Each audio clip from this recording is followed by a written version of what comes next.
Hang on, Ms. Shaw. If you are not speaking, please mute.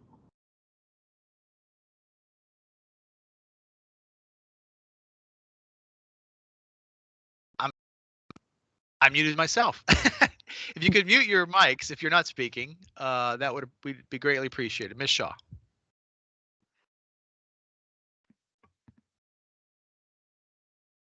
We can't hear you, Christine. Sorry. You're muted too. That mute button is a powerful thing. Hold on just a moment. Thank you. As a designee of Treasurer Wooden, he has been briefed and has read the external audit of the City of West Haven's finances. And if folks can put themselves on mute still, I'm hearing feedback. Anyway, I'd like to read a statement on Treasurer Wooden's behalf. And I quote, "The external audit of the City of West Haven's spending of COVID relief funds is complete and confirms what members of the MARB and the public have known for some time, that the city has yet to address the persistent weaknesses in its financial structure. After years of oversight from the Municipal Accountability Review Board and an adequate process toward resolving these weaknesses, it is clear that greater state control over the city's finances is necessary in order to restore confidence that West Haven can effectively manage its own financial affairs." The treasurer has reviewed this report, as I mentioned. We look forward to a robust discussion today on the part of the MAR board on the draft corrective action steps that have been presented for our consideration.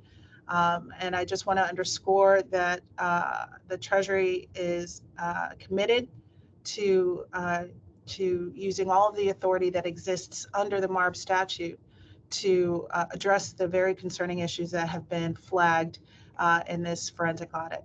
And with that, Mr. Secretary, I turn the floor back over to you. Thank you, Ms. Shaw.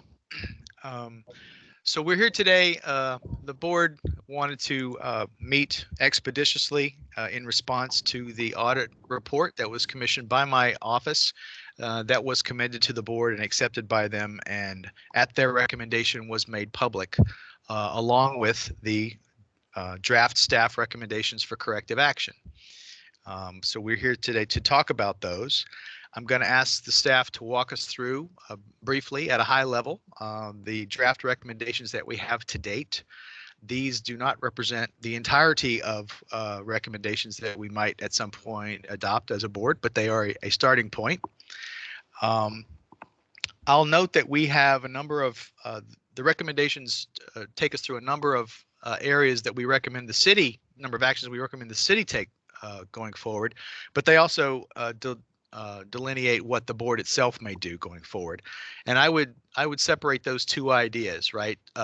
We as a board may take some action that puts us in a posture to better provide for some outcomes here. And then when we get into that process, we can exhaust all recommendations that anyone wants to come forward with and talk about. So I don't think it's important today that we exhaustively debate these recommendations, because they are, as I say, not inclusive, not exclusive. We can add to them, subtract from them. What we will need to do is get ourselves as a board, probably, in my view, to a better place in terms of our posture under the statute, and then we can begin to actually provide for some of these things. So that's, if you can separate in your mind those two ideas, we'll walk through these recommendations quickly. We are saying by putting these out that this is what's under consideration.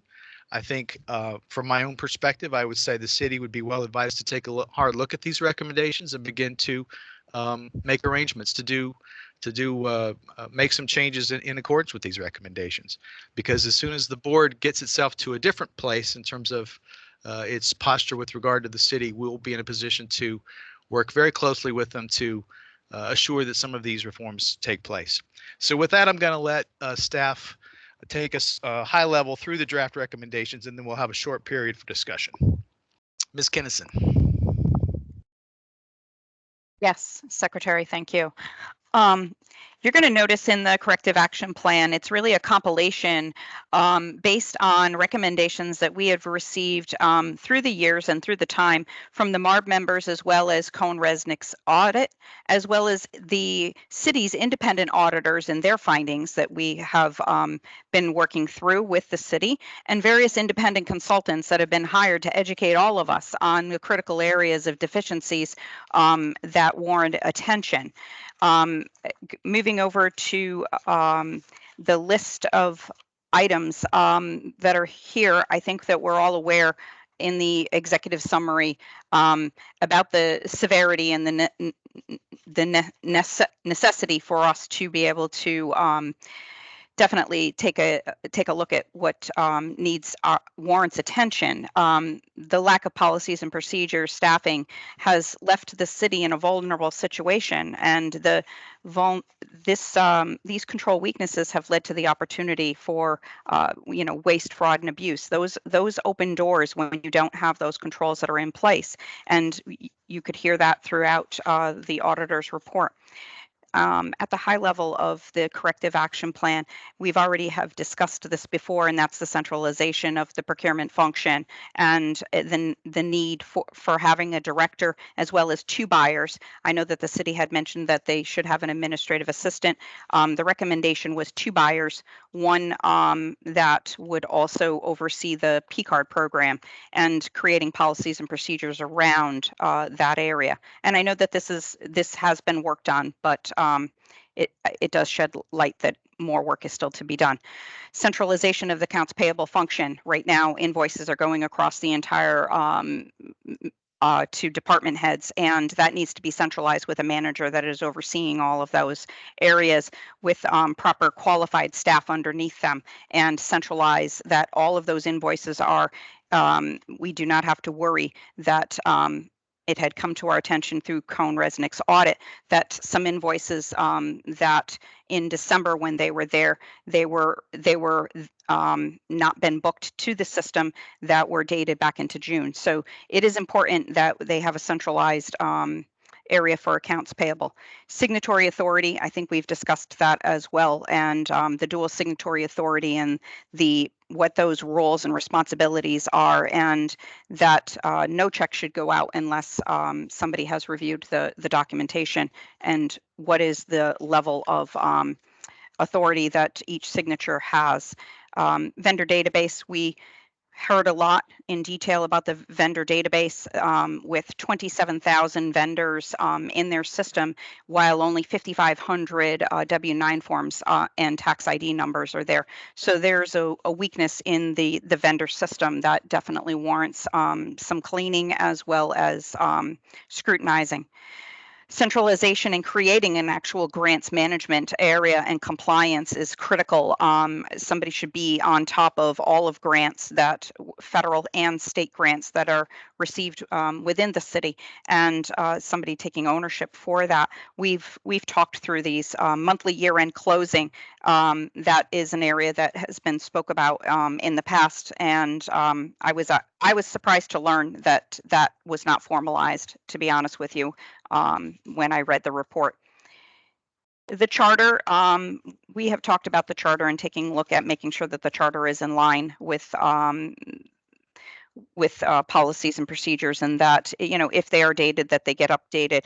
One of the areas that should be considered is the financial director's position, as that is appointed at the same time as the turnovers of mayor, and that could lead to constant turnover in that area. So it would be important to take a look at that.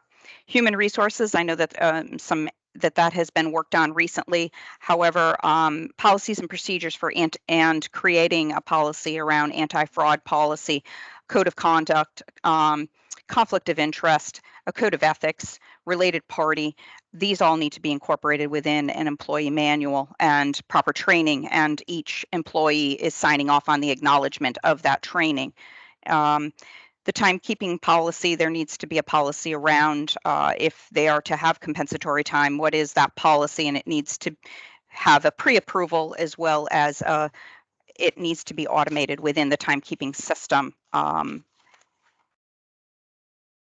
The Audit Compliance and Risk Board that is listed here, and it could be in combination with the Code of Ethics. Mr. Hamilton actually brought this to our attention about years ago when the city of West Haven was under a review board. This probably is not the proper format or governing structure, but at least it shows the flavor of an oversight of audit compliance and risk. And Tom, I would ask for you to help me out in this area and, give me your feedback in this particular area. Now we're on to the next steps as far as the MARB is concerned. And I think it is time for me to pause and give that back to the secretary. All right, that's a quick overview of the staff recommendations to date. As I say, not exhaustive, and we will have ample opportunity to add to or subtract from this as the board desires. However, we do have a moment here if the board, or as many moments as you want to take for the board to discuss what we've heard so far.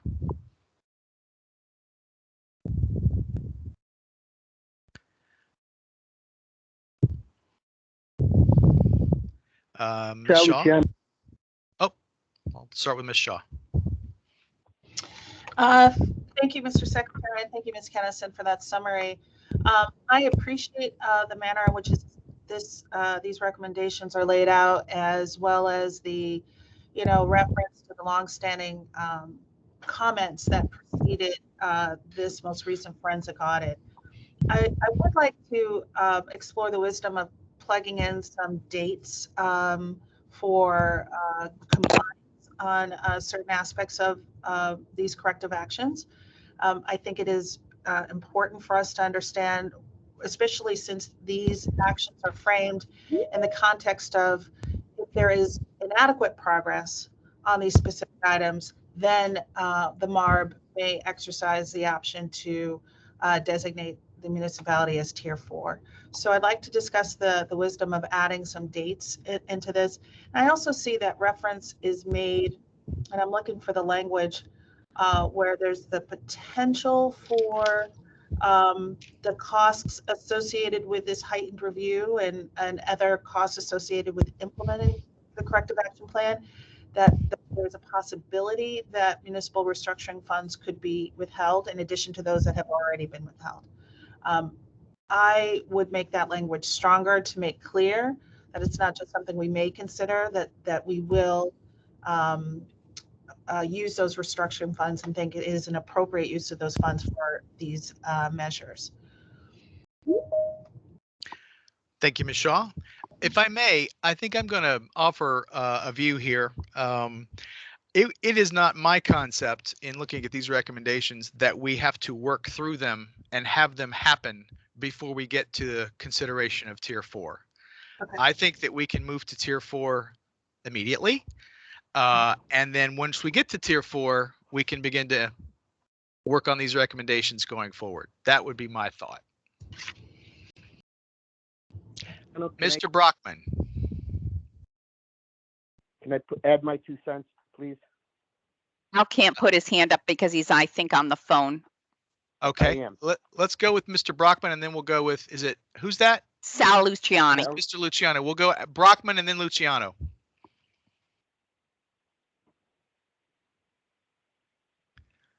I can't hear Matt. Matt, we can't hear you.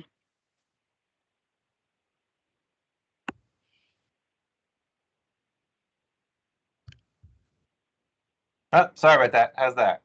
That's better. Okay. I would agree with what the Secretary said about that we should work with the city in terms of moving on these recommendations concurrently with the process of evaluating and moving into Tier 4. The two, and similar as to what Ms. Shaw was saying regarding dates, the two things that I do want to get the feedback from the city as to what you think about these recommendations, and also your, what worries me is you also are sort of managing the day-to-day of the city, and I want to think about how do we ensure that you have the capacity to move these, which are structural changes in the way you operate, and what role that the board and OPM maybe be able to play in terms of providing you, even though we're not necessarily at the place of, because of the process it takes to get to tier 4, how can we be of assistance in developing these practices? But also putting in place, I think there's a trust factor here and about restoring trust, and how do we put in place some benchmarks that are public and, you know, in writing, that are about, here's the progress we made on X item this week, so that we are seeing, that the public that's following along can see on a website, we've made this step, we've made X step, because I think that is an important transparency piece that I think will be very crucial in terms of the next stages for the city. Mr. Luciano. Yeah, I agree with Matt. I think he said a lot of the things that I wanted to say. I don't think, unfortunately, that the findings of the auditors were any surprise, and I say that with real sadness. For years, we've been saying you can't just look at the check signing part of the checkbook. You also have to look to make sure you're receiving the services and whatever products that you're paying for. And, you know, to be here 5-6 years later and find that none of that structurally took place is really disheartening. And so I never thought I would hear myself say this, but I think we need to start the process to move to tier 4 and to get the city's response. I know the city's in crisis right now, and I understand that. And anything we can do to help them and to help get their financial house in order, I'd like to get accomplished. Thank you. Thank you, sir. Mr. Hamilton. Thank you, Mr. Secretary. I have a couple of observations that I'd like to make. I certainly agree that moving West Haven to Tier 4 is warranted. One of the things that we've talked about, really the slow progress, if you will, with West Haven really since the formation of MARB. But I think it's important to remember that actually West Haven has been under state oversight of some form or another for actually a much longer period of time. Prior to the formation of MARB, I was actually chair of the Municipal Finance Advisory Commission, and West Haven was before that commission for probably 10 years, if I remember correctly. It was a long period of time. And in fact, I think it's probably fair to say that one of the reasons the MARB was created was because the Municipal Finance Advisory Commission was really truly advisory, and it did not have the powers that the MARB has. And so I think one of the reasons MARB was created was really to deal with those municipalities that have really these systemic internal control issues such as West Haven. So I think it is appropriate under the circumstances to consider moving to Tier 4, and I certainly would support that. In terms of the corrective action plan or the draft corrective action plan, I have a couple of kind of minor points, if you will. One is in terms of signatory authority. I'm not sure that the way that is presently structured, and again, this can be worked on later as I understand, but I'm not sure that I would require formal actual signatures on every single check. I think that's a, you know, for a city the size of West Haven, that would probably be a pretty burdensome and not really value-added activity. I think the essence of what the auditors were recommending, if I understood correctly, was that the fact is that the city charter requires dual signatures, but in fact, the second signature on there plays no role whatsoever. And so if I understood their recommendation, it was really to have that second signatory review a check register on a routine basis every week, or, you know, however often checks are cut, so that somebody else's eyes were on that check register before checks were actually cut and before checks actually went out. But again, to actually require physical hand signatures on every single check, I think certainly that should be evaluated given the number of checks West Haven issues, whether or not that's realistic. And in terms of the audit function, I do believe it's appropriate for a robust internal audit function to be put into place in West Haven. And I think the critical thing there is that that must really be truly and completely independent from the administration. And it's really just a second level of control. And I would suggest that as the, if the MAR board does move to tier 4, I think it would be important for that internal auditor or that internal audit department to have some direct reporting line to the MAR board, or perhaps to a emergency financial manager that may be established. But it ought to be someone. The reporting line ought to go up to someone outside of the finance director and frankly outside of the mayor. That's the whole point of an internal audit function, is it's separate from the administration. And so those are my comments. Thank you, Mr. Hamilton. Mr. White. Yes, thank you.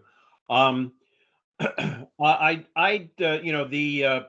proposals for changes in policies, I think, are quite appropriate. But I think the change here is, I think many of us over the last several months are coming to the conclusion that the issue here isn't the absence of policy and procedures alone.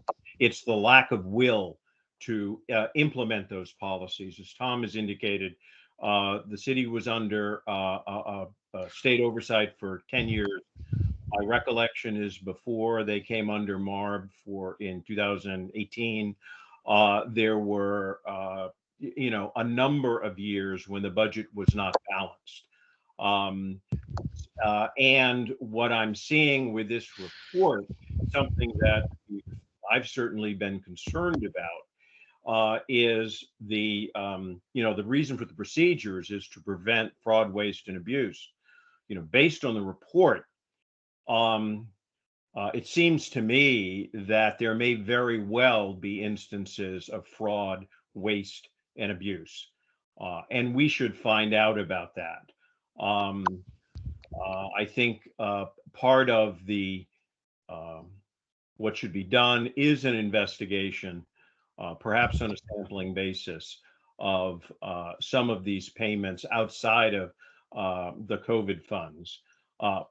In addition, I do not recall there is a rule that contracts, non-labor contracts over $100,000 should come before the MARB for review. I haven't gone through everything, but I don't remember an awful lot. And it seems to me that a lot of these vendor payments are over $100,000. And if the city is simply getting around that rule by saying, well, we don't have a contract. I mean, I think a purchase order is a contract, but whatever it may be, we would like to see a review, a little sunshine on all major vendor payments. And I do agree that after all this period of time, we should be considering a tier 4 soon. Thank you. All right. Mr. Falsigno, I think, was next. Thank you, Chairman. As Mr. Luciano said, I don't think anybody's overly surprised by some of these results. The MARB has been advising West Haven since I got on the board about the policy and procedure. So going to tier 4, I think, is certainly appropriate, and by the audit is well overdue. What I do think we need to look at is this audit only looked at roughly $1.1 million of one particular fund. What bothers me and what I think really needs to be looked at by the MARB going forward, along with the Tier 4, is that many of the policies and procedures were suggested many times over and were not implemented. In fact, I always got the feeling that after I walked away from some of the meetings that, you know, they were just kind of trying to run out the clock on us until something changed. And that was just the feeling that I had. I think we have to really do a deep dive into some of these other areas of the city of West Haven, because if the snapshot of 1.1 million has all these issues, suggested issues, I'm interested to seeing where else there might be possible problems. So that I think has to be looked at. And what I do, what does concern me about the amount of about the timelines that we're going to be addressing, I think West Haven has a problem meeting, or has historically had a problem meeting some of the fair and reasonable timelines that we've put on. I think with Mr. Jackson coming aboard, I think that's a real plus for us. But I do feel that there has to be some sort of reprimand that the MARB has when they don't meet the timelines. And the only real reprimand we could possibly have is holding back funds. So going forward, I think that's going to be very, very important to monitor. And I think going to Tier 4 is well overdue. All right, thank you, sir. Mr. Biller, I think, was next. Good morning. How can you hear me? I can hear you. So first of all, I agree with my fellow board members that spoke before me, Matt, Sal, Tom, Steve.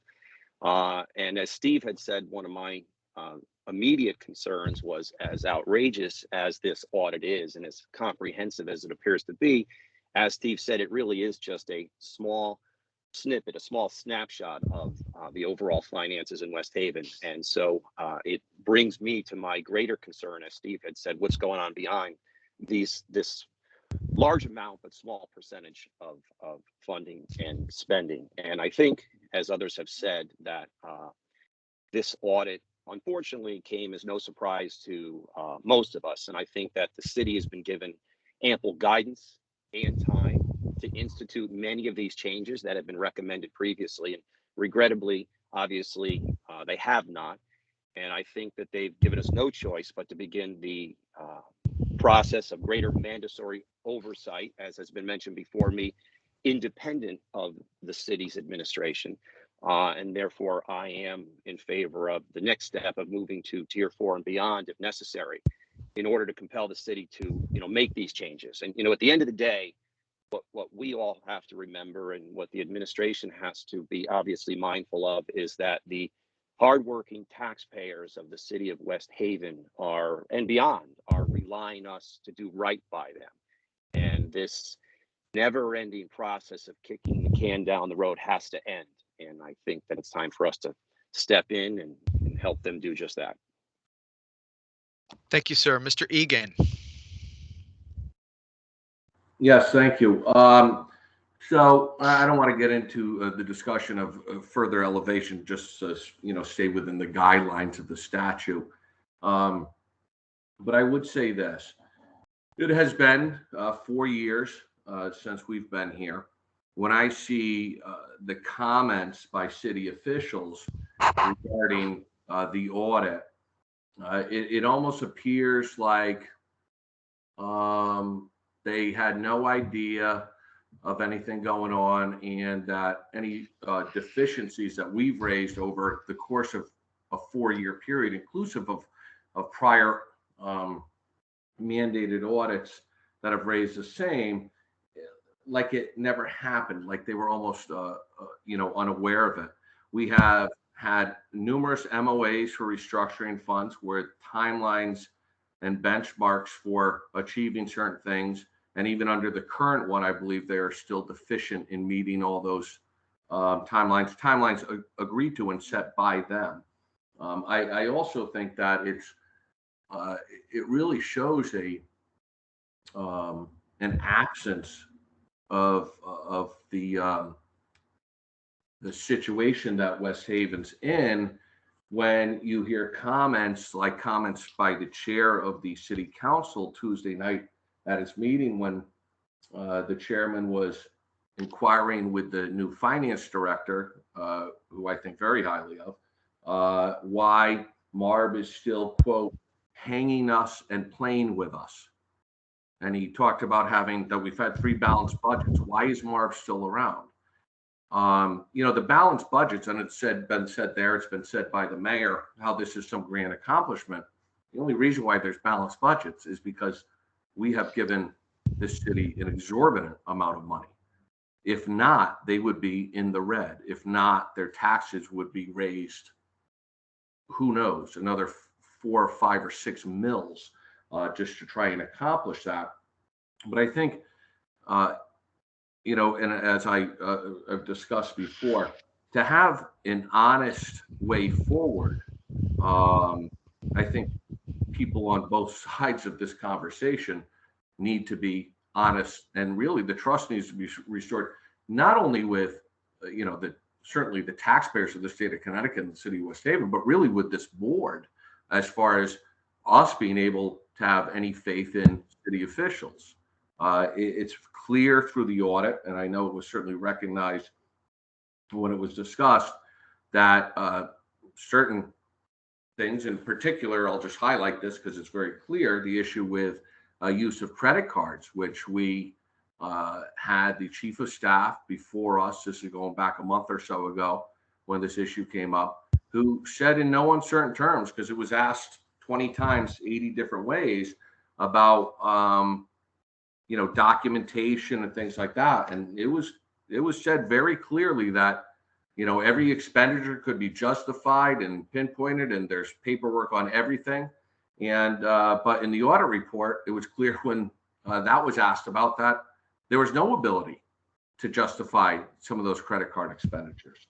I think that part of moving forward for me, okay, regardless of what tier they're in, because I personally think it should be a lot more substantial, but we're limited at this time by the statute, is that we need to engage the city, because it wasn't just a lack of documentation. The comments by the mayor with regard to the audit, that it was somehow a lack of documentation.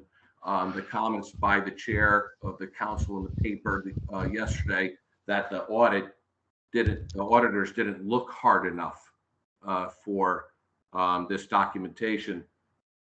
The fact is they were asked numerous times about adding more supporting documentation or anything that they had. We have, I think, some questions that we should have answered and not forget about, because going forward, we still have, I believe, restructuring funds for the closeout of the last fiscal year. I believe we still have not released all those. I absolutely would not be in favor of releasing any of them. I think that the city needs to find its way, and since it has such a robust, rainy day fund, for lack of a better term, that they could use that money, since we basically gave them more money than they needed, that bolstered that fund. But I think questions about things like the bathroom at City Hall, where the auditor went there with city officials, and it was clear that what was on the invoice was not done. But the person whose company performed the work is chair of the West Haven High School Building Committee, a citywide building committee, and ironically is chair of the ARPA committee. And I don't know how that stands, and I look for the mayor's what she would do and what she's going to do regarding that. When you have the chief of staff who came with the credit card answer, and it's not, I don't need to mince terms, who lied to this board regarding the accountability of credit cards. When you have comp time that was paid out to city officials, certainly the ones that are really at highlight, that for all intents and purposes would be exempt under FLSA standard that are appointed and not covered by union contracts. And as Kim mentioned about, procedures regarding comp time, and I know, Mr. Secretary, you weren't here, but a lot of the board members were, when there was an issue of the mayor getting a payout for her vacation time back in 2018 or 2019. And Mr. Tiernan wrote a legal opinion justifying it, which it absolutely wasn't justified, but justifying it. And he cites and included in this opinion communications from city officials regarding similar items. And one of those communications was from Beth Sabo. And this is a person who authorized, with the mayor, gave the green light, so to speak, on these funds being paid out. And she was the recipient of those funds. But it talked about how there's, that comp time had to be, recorded and documented and have all this documentation to it. But at the end, when they talked about, a payout of unused vacation or sick time, that they had to have all this, or it wouldn't be able to be paid out. And in the same sentence by Ms. Sabo, that Mr. Tiernan cites in his memo from March 25th of 19 to the council chair and to Mayor Rossi. In this memo by Ms. Sabo from June 1st of 17, it says there was to be no payment for compensatory time. So it looks like there's an honesty level, or that the, whatever rules change as far as policies go. There's policy very well spelled out, and certainly they should be maybe more robust too. But there's policies on handling finances that are within the city charter and very clear on how expenditures of verifications and how they have to be verified should work. Also, within that same charter, makes it very clear that people who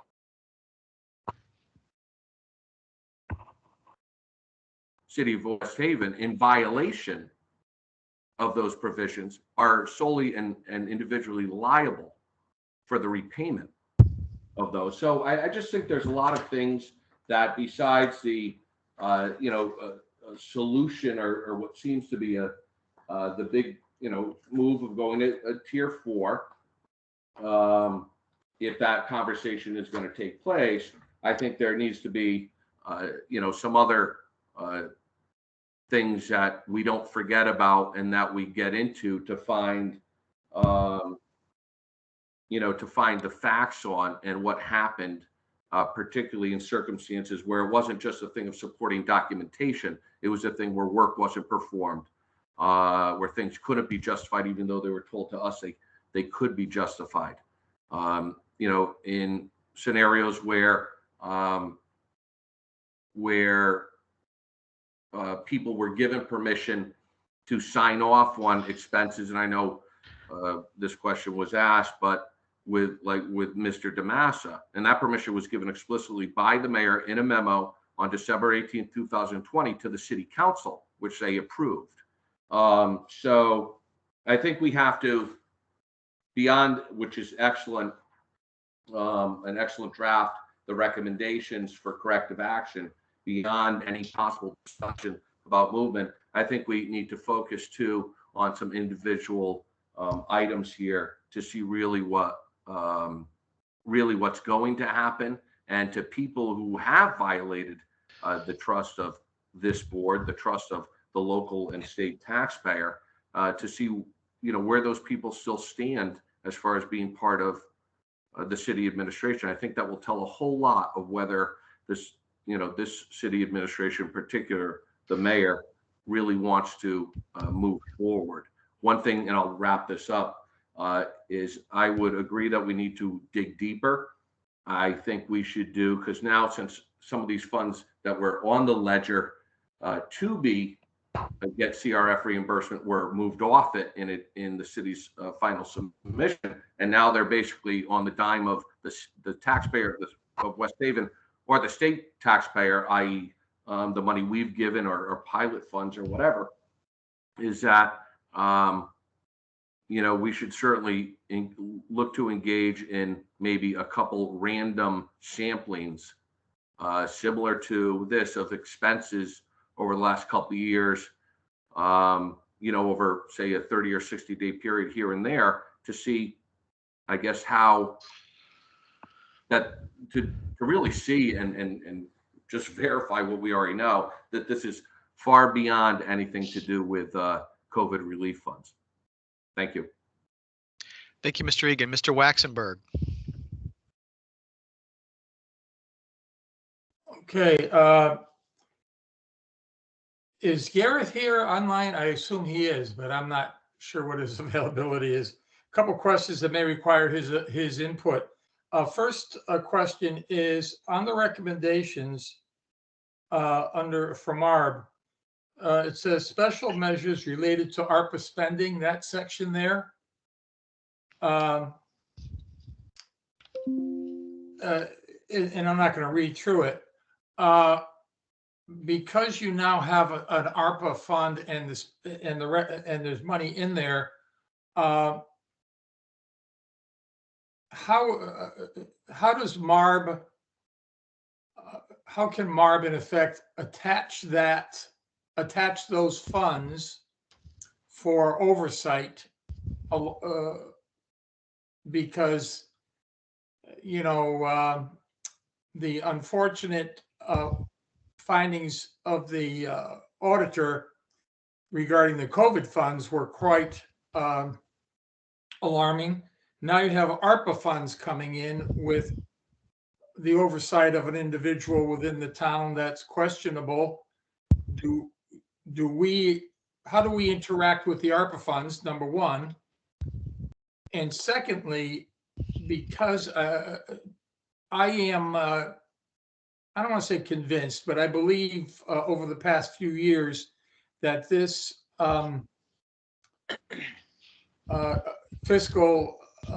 lack of fiscal oversight not only deals only with the city's finances, but also could have bled into the Board of Education budget, and also the fire district's budget that's under the board, underneath the in the board's budget. So as we move forward, the auditor has found within the city side significant deficiencies, which as people have said may or may not be alarming.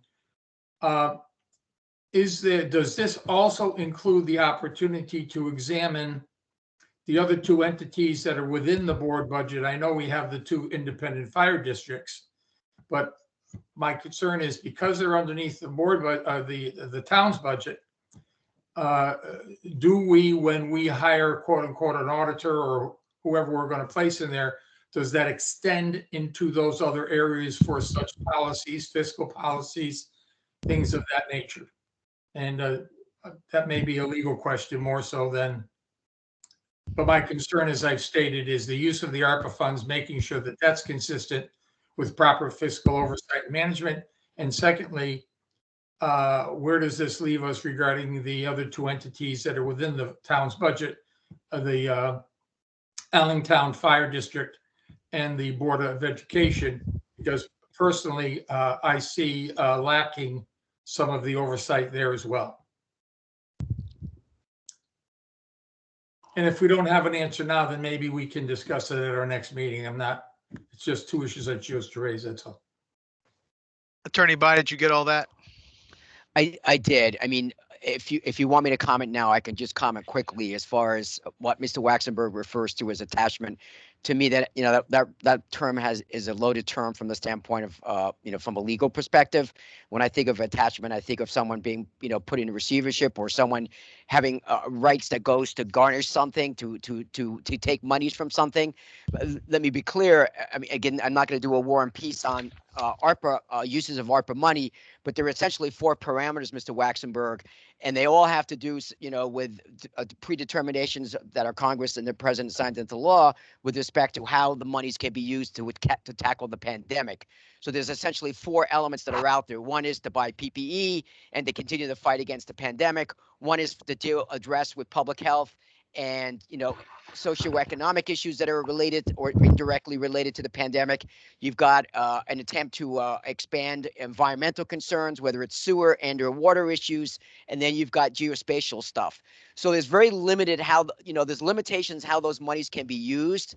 So I'm not saying no, but I think it would be highly unlikely that this board could come up with a way that would fall within those parameters. Certainly the board, to the extent that we need to pay for some of these services, we can certainly go and look at the restructuring funds and take out of the $4 million that they would be entitled to, West Haven would be, to use those monies to pay for some of the bills of the personnel we're going to have to bring into place. Ultimately, to the extent there's an issue with how the monies have been spent, there could be a clawback on those monies by the OIG, et cetera. But ultimately, those monies, the ARPA monies, have to be spent based on the rules that was designed by the Congress. So I don't think it's going to be used as a supplemental thing for us to be able to go and address, if you're implying some of the services that are going to be necessary in order to try to bring witness and a governance, if you will, a discipline, so that West Haven does what it has to do as far as getting these protocols in place and hiring the necessary personnel. To the extent there's a loss of revenue by the municipality, that's another story. That's a very complex formula that goes through. There's potential to use funds to the extent there's a loss of revenue. Again, I don't think that's not a place for us to discuss now. That's a pretty involved thing in the Treasury guidelines. Again, we can maybe talk about that offline and explore that. I assume that Mayor Rossi's been considering some of those issues, as all 169 towns in the state, to the extent they have ARPA money to consider that. Thanks. I don't wish to prolong this. It's only that the deficiencies in oversight and proper documentation regarding the COVID funds, my concern is I don't want them extending into the ARPA funds. Exactly. I mean, quite frankly, they're a going concern right now with what's so, they're on notice. Everybody's on watch. And by the way, the OIG and the feds, is no surprise, are watching West Haven, intently. So absolutely, Mr. Waxenberg, your comments are well placed. And to the extent that there is monies that are found to have been misused, they will be clawed back, and they will be held accountable to the Treasury. All right. Thank you very much. Mr. Hamilton, I believe, was next. Thank you, Mr. Secretary. So I just want to build a little bit upon my fellow board members and also Mr. Bly's comments, and that relates to this consideration of Tier 4. And the point I want to make really essentially is that this audit has revealed, one, that West Haven is likely looking at $800,000 or $900,000 of expenses that have been paid that are going to have to be paid back in some form or another to the federal government. Number two, that we have grave concerns about the fact that this, in some sense, may only be the tip of the iceberg, that there may be similar issues with respect to other grant funds, federal and state grant funds. Number three, that the auditors have identified instances where financial records were essentially not complete and not accurate in a variety of areas. The vacation or the payouts to employees, as well as invoices from prior fiscal years that remained unpaid. All of these things essentially raise into real question a number of things for me. One, the fund balance of the city may in fact ultimately, as a result of these issues, may need to be restated, and certainly the fund balance that we would have expected heretofore that West Haven has or will have at the end of the year will likely be lower than we have been expecting.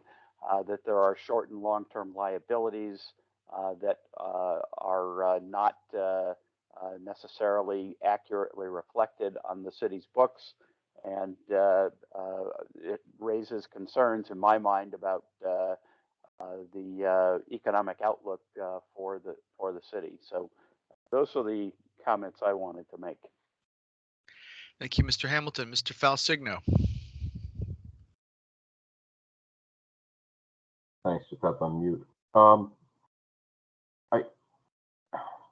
I agree with Mr. Egan, and quite frankly, everything that has been said is exceptionally accurate. I know one of the comments is that I read, whether it was yesterday or today, was that the city plans on submitting some documentation that will allow them to utilize some of those funds. I'm not.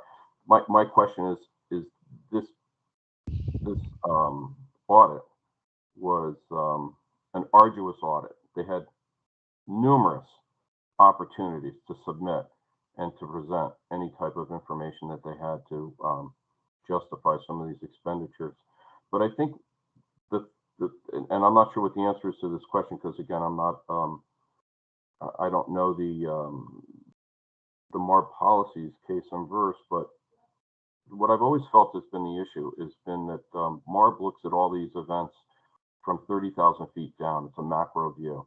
And somehow we have to have more of a micro analytical view here, because a lot of these events that took place, whether it's the marching band, the bathroom, a lot of these events are events that need to be overseen. And somehow I keep thinking, and I've said this before, and I'm not sure it's possible, somehow the MARB has to, when we go to tier 4, I'm not sure there's an opportunity to have kind of like an old-fashioned gatekeeper when people went into receivership, when people had to present bills and had to have things overseen on a daily or weekly basis. I think that's the only way you're going to change or get us to a point where we're all comfortable. The other thing that we've spoken about is the culture. So the only way you can change the culture is, again, on a day-to-day basis. That culture is something that has been ingrained in West Haven, as I see, for generations. So I'm not certainly, so this just didn't start in the last 3 or 4 years. This is something that took years to establish, and the culture needs to change. The culture to respect the taxpayers, to respect the taxable event. This money needs to be overseen, and I do believe that you need to take a much more specific view across the board. Duly noted. Mr. Egan, your hand is up. I apologize, I didn't take it down. Okay, Mr. Waxenberg, your hand is up. Ms. Shaw, your hand is up. And I mean for it to be up. Thank you, Secretary Beckham. So I appreciate the comments made by members of the MARB. I would like to have a focused discussion on, and I think if I hear it correctly, there's consensus around moving toward Tier 4 designation for the city. I'm interested in what steps we can take before that Tier 4 designation kicks in, which is at least 30 days out. I am very, very concerned, in addition to those issues that have been highlighted by Mr. Hamilton and Mr. Falsigno. There are also questions around related party transactions and compliance with the city's charter regarding disclosure of those relationships and financial relationships. So those are areas that should be addressed immediately. And this perhaps is where at the appropriate time, but no time like the present, if the city would like to offer its comments on what its reactions are, and beyond what has been attributed to city officials in the press, we'd really like to get a more detailed sense of what they're doing now and what they're prepared to do to address some of the more glaring aspects of the report.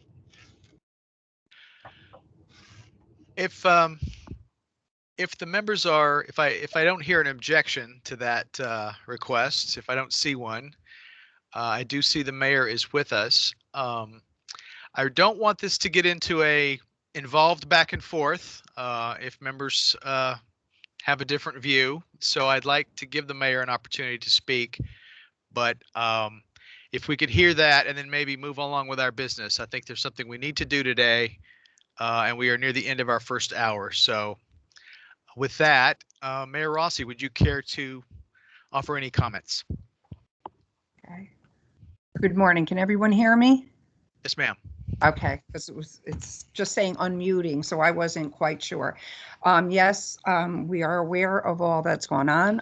I have been over the corrective actions that was put up on the website, I believe, yesterday. We've already started work on all of those. I'm happy to say that some of them we already have, and that is the procurement director has been in place now for a few weeks. To the point we did have an admin working in that office to assist. We have up the one buyer's position because until I saw the corrective actions at the point in time, there was only a buyer's position. So we have moved forward with that. We are also advertising, we are in need of an assistant finance director that is been advertised as well.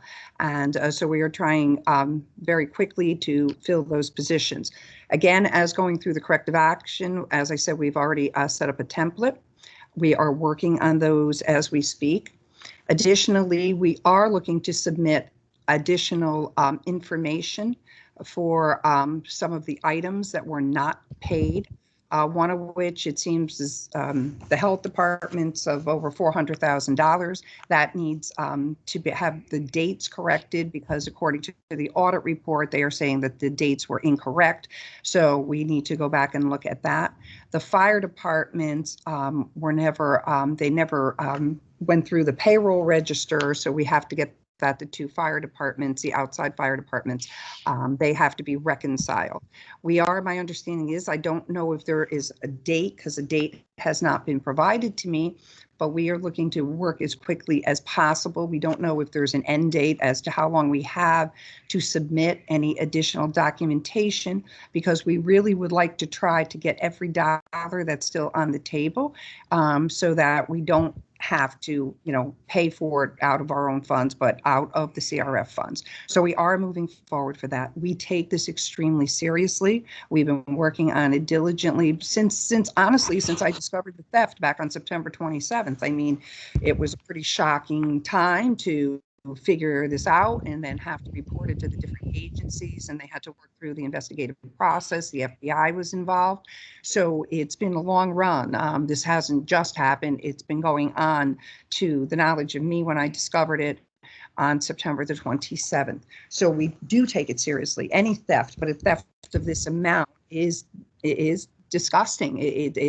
I don't think there's anyone that would, disagree with that statement. So we have been moving through the investigative process. As far as what we've been giving information for, those that were directly in charge with the theft have been all arrested, and I don't know what their adjudication is going to involve, but right now, we are not being told that there are any additional people being investigated for theft of any type of funds. So again, we do take this seriously. I got involved, and Mr. Hamilton gave a great history lesson because he's absolutely right. I used to go to the MFAC meetings when I was on the council because I was very intrigued and interested. But to his point, he's absolutely right. There was no teeth. So you could suggest all you wanted, and Mr. Jackson was sitting here with me. He was involved with the MFAC as well at some point in time, with West Haven being, under them. And again, it has been a problem for quite some years. I came into office in December of 17, and we were immediately put under MARB because of the deficit bonding that was passed by the previous administration. We also, because I don't know how much everybody knows, and I'll be very quick because I know everybody's time is valuable. The problem is that in FY17, there was still a deficit that was not taken care of by the deficit bonding package. So once the audit was complete, and then Secretary Ben Barnes had $8 million for the city that was supposed to take care of the hole that was left to the city by the previous administration of an $8 million hole. Unfortunately, we had to take $2 million of that financial aid and put it into 17 to cover the deficit.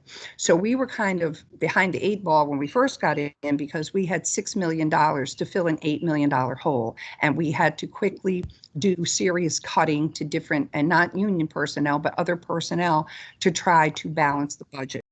We were able to succeed to balance the budgets, and I understand that it is with funding from MARB. I've always understood that.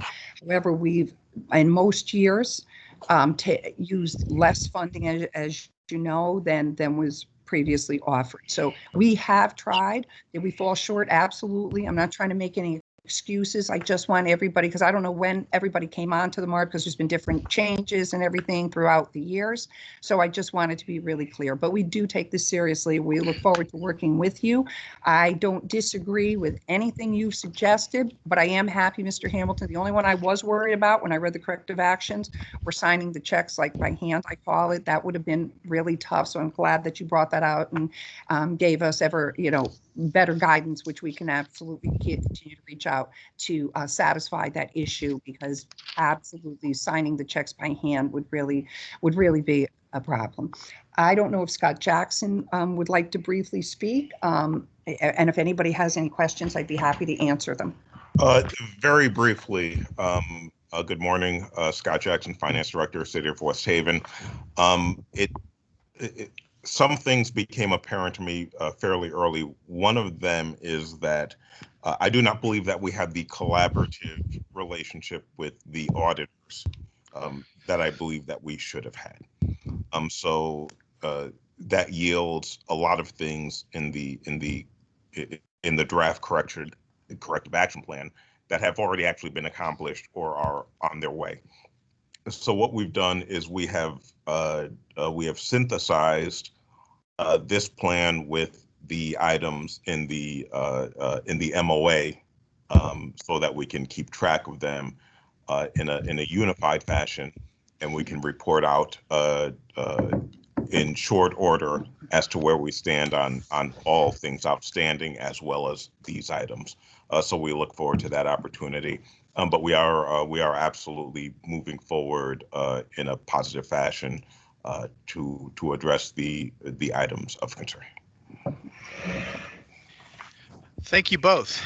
To the members of the board, we've had a lengthy and robust discussion this morning, and I expect we're going to continue to have those going forward. What I would like to do now, it seems clear to me that there's some strong inclination that we move forward to the next step with the city, and that we as a board begin to initiate the process to take them to a Tier 4 municipality. If folks are agreeable to that, I think we need to walk through, and perhaps the staff can walk us through. I know that they circulated a summary of that process. I'll just go through it quickly, and if there are questions, the staff can field those. But without objection from the board, I'll just let you know that if we're going to initiate a Tier 4 status for the city of West Haven, we will have to make a finding under section 7-576E of the general statutes that the fiscal condition of the town, of the city, warrants designation as Tier 4. We have to make these findings based on an evaluation of criteria that include the balance in the municipal reserve fund, the long and short-term liabilities, including their ability to meet minimum funding levels required by law, contract, or court order, the budgeted revenues over the past 5 years compared to actual revenues received, the 3-year budget projections going forward, the economic outlook for the municipality, and their access to capital markets.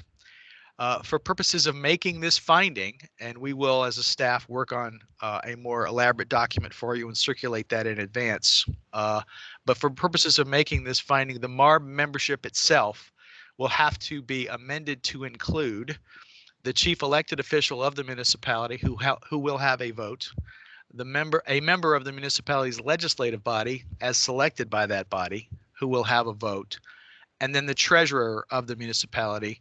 These are the words of the statute. Whether these correspond to actual officers there is a question we'll have to have, I guess. But the treasurer of the municipality will not have a vote. So we will expand by 3 for that purposes at that vote, and that would likely occur. We do have a meeting scheduled next week. I believe it's our regular meeting of April 14. That would be my inclination to put that vote to the board, expand for that purpose, and invite the requisite members from the municipality to join us for that purpose, and to have that discussion and vote at our meeting on April 14. That's my thought. Do board members have questions about that process or a different thought? Mr. Attorney Bai. I just for the board, Mr. Secretary, and for you as well, just to remind everyone, there is an alternative to that approach under what you're citing is 7-576E sub 2. There is subdivision A1, which says the chief elected official of a tier 3 municipality or the legislative body of such municipality by majority vote may apply to the secretary to request designation of a tier 4 municipality. So the statute does allow that the city of West Haven do that itself. I just want to throw that out to the board so they understand that as well. I will continue. That is true. That is an option available to the city. But we are the board, and we are going to act according to what we want to do, I think. Subsequent to our vote, I'll just let everyone know, and you have this summary. The MARB will have to submit those findings and recommendation to me, and then there will be a 30-day notice and public comment period. And then I will have to submit the findings and the comments from that period to the governor, who will approve or disapprove the designation. So there is a process even after we vote at our next meeting. So with that, are there questions about that process or any comments that people want to make? If not, I'll seek a motion then to include consideration of the designation of the city of West Haven to tier 4 status pursuant to Connecticut General Statute Section 7-576E, to include that on the agenda of our April 14 meeting next week. So moved. So moved. Second. I hear a motion from someone, second from Ms. Shaw. Pat Egan. Mr. Egan made the motion, seconded by Ms. Shaw. Any discussion of that motion? With no discussion, I'll call for a vote. All those in favor, please say aye. Aye. Aye. All those opposed say no. Any abstentions?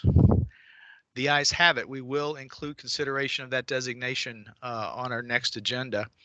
I need a motion to advise OPM to invite the city of West Haven officials, the requisite officials required under the statute, to come to the April 14 MARB meeting for the purpose of considering designation to tier 4 pursuant to section 7-576E of the general statutes.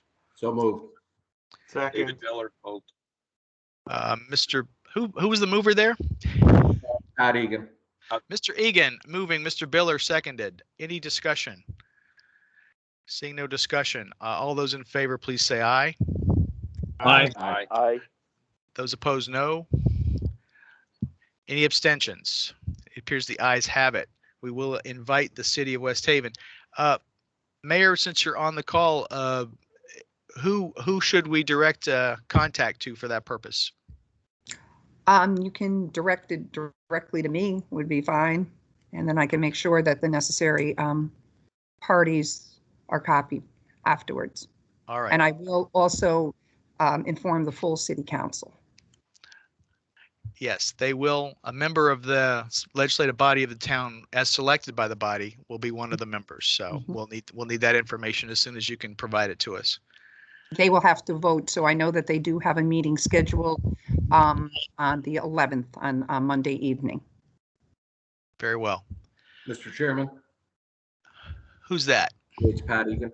Mr. Egan, yes. If I may inquire, and this may be a question for Gareth, would it be appropriate to have the invitations go out certainly to Mayor Rossi, to the chairman of the council, and to Mr. Lask, who's the treasurer, but also be sent to the city clerk, since there's somewhat of a notice, and the clerks are the technically the receiver of notices also for things that may be at this Mr. level. Egan, that would be fine. That would definitely be the belts and suspenders approach as far as giving notice.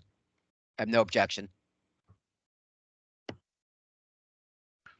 All right, we will, as a staff, work on a draft set of findings that the board can consider at that meeting, and we will go from there. Is there any other discussion today that we need to put on the record? All right, I'll entertain a motion to adjourn. So moved. Pat Egan. Moved by Mr. Egan, second by Mr. Biller. No discussion. It's not debatable. All those in favor, please respond by saying aye. Aye. Those opposed, no. Any abstentions? The ayes have it. We are adjourned. Nice day. Thanks. Thank you. Thank you.